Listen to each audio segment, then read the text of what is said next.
Semua anda tahu tentang kelenjar prostat. Ia adalah kelenjar kecil yang terletak berhampiran pundi kencing dalam lelaki. Ia tidak terdapat dalam wanita. Saiz normal kelenjar prostat atau isi padu utama adalah sekitar 25 cc. Sehingga umur 35 tahun, kebanyakan lelaki akan mempunyai saiz kelenjar prostat seperti ini dan biasanya kita menyamakannya dengan saiz badam.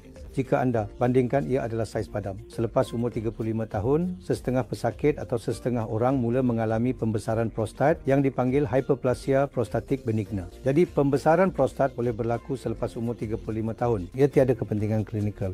Walau bagaimanapun perlu berbincang dengan doktor jika mempunyai simptom kencing kerana prostat membesar kadang menyekat kencing.